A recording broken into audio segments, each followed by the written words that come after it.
இரட்சகராகிய இயேசு கிறிஸ்துவின் நாமத்தினாலே உங்களுக்கு என்னோட அன்பின் வாழ்த்துக்கள். இன்றைய நாள் தியானத்துக்காக தேர்ந்து கொள்ளப்பட்ட வேத வசனம் நியாயாதிபதிகளின் புஸ்தகம் 21வது அதிகாரம் 25வது வசனம். அந்நாட்களிலே இஸ்ரவேலில் ராஜா இல்லை, அவனவன் தன் தன் பார்வைக்கு சரிபோனபடி செய்து வந்தான்.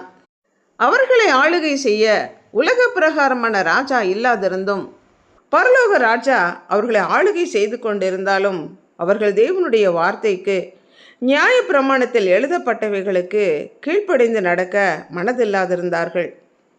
சத்தியத்தை அவர்கள் அறியாதபடியினாலே தங்களுடைய பார்வைக்கு நலமானதை செய்தார்கள்.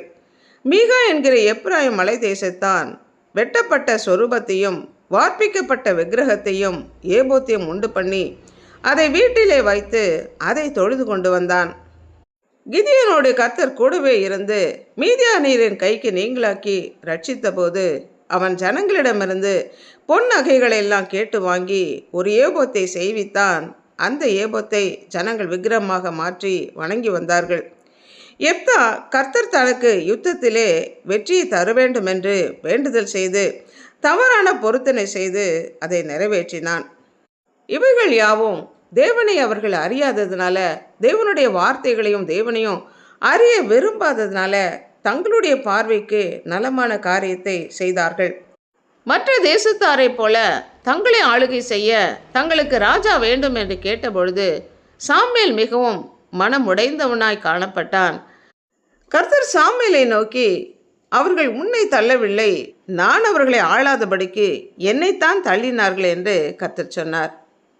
பரம ராஜாவாக ராஜாதி ராஜாவாக தேவனே இருந்து அவர்களை ஆளுகை செய்தார். ஆனால் அவர்கள் தங்களே ஆள ஒரு ராஜா வேண்டும் என்று தேவனுடைய வார்த்தைக்கு கீழ்ப்படிய மனதில்லாதிருந்தார்கள். அநேக ராஜாக்கள், உம்ரி, ஆகாப், ஆகாஸ், எரோபியாம் போன்ற ராஜாக்கள் தேவனுடைய பார்வைக்கு பொல்லாப்பானதை செய்து கர்த்தர் விரும்பாத காரியங்களை செய்ததினாலே தேவனிடத்திலிருந்து கோபத்தையும் சாபத்தையும் பெற்றுக்கொண்டார்கள். தாவீது தேவனுக்கு சித்தமானவைகளெல்லாம் செய்து தேவனுடைய இருதயத்துக்கு ஏற்றவன் என்று பெயர் பெற்றான். யோசபாத், எசேக்கியா, யோதாம், யோவாஸ், யோசியா போன்ற ராஜாக்கள் தேவனுடைய பார்வையிலே நன்மையும் செம்மையுமானதை செய்து தேவனுக்கானவைகளை செய்யும்படிக்கு தங்களுடைய இருதயத்தை நேராக்கினார்கள்.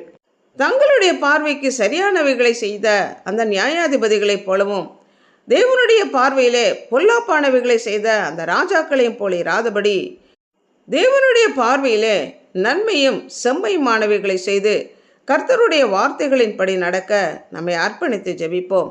அன்புள்ள ஆண்டவரே, எங்களை படைத்தவரே, எங்களுக்காக ஜீவனை கொடுத்து எங்களை மீட்டு கொண்டவரே, தேவரீர் எங்களுக்கு எழுதி கொடுத்திருக்கிற உம்முடைய வார்த்தைகளுக்காக நன்றி செலுத்துகிறோம். உம்முடைய வார்த்தைகளின்படி வலது இடதுபுறம் திரும்பாதபடிக்கு உம்முடைய கட்டளைகளையும் கற்பனைகளையும் கை கொண்டு நடக்கத்தக்கதான கிருபை தாங்க. எங்களுடைய பார்வைக்கு நலமானவைகளை நாங்கள் செய்யாதபடி தேவனுடைய பார்வையிலே நலமும் செம்மையுமான காரியங்களை மாத்திரம் செய்ய எங்களை அர்ப்பணித்து ஜெபிக்கிறோம். எங்களுக்குள்ளே இருக்கிற பரிசுத்த ஆவியானவருடைய வழிநடத்துதலின்படி நடக்க எங்களை அர்ப்பணித்து ஜெபிக்கிறோம். இயேசு கிறிஸ்துவின் நாமத்தினால் ஜெபிக்கிறோம் பிதாவே, ஆமென்.